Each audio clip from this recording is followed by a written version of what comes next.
Yadav ji opposition नेता opposition leader से अनुरोध है कि कृपया सब लोगों को हम धन्यवाद देना चाहते हैं कि आप सब लोग एकजुट होकर के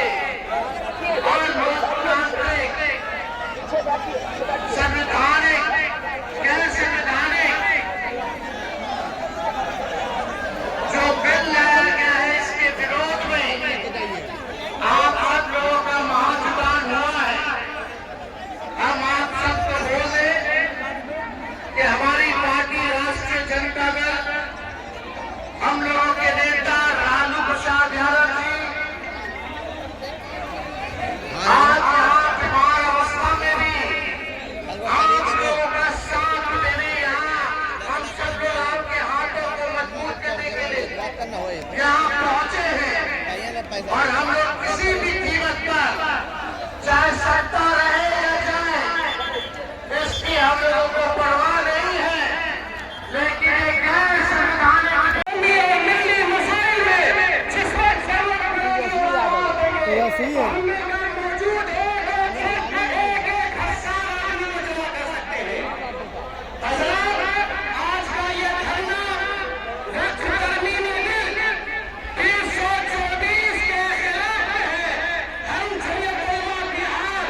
इसकी हम इसको नहीं मानते हैं, हम इसको तस्लीम नहीं करते हैं और भारत सरकार से ये गुजारिश करते हैं कि वो इस कानूनी बिल को वापस ले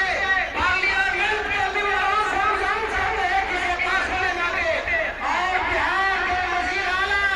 जनाब नीतीश कुमार जी से भी गुजारिश है कि वो इस बिल को पेश होने ना दे और अगर पेश हो जाए भारत के पार्लियामेंट में तो इसे वो पास होने ना दे और अगर मजबूर किया गया तो भारत की सड़कें खाली है, जेल खाली है और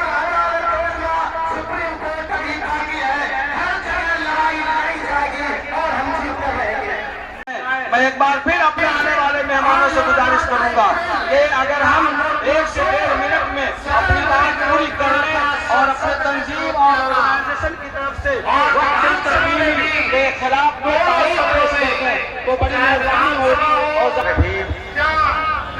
ऑल इंडिया मुस्लिम फैसला ग्रुप की जनरल सेक्रेटरी और इस धरना वाले इजलास के सदस्य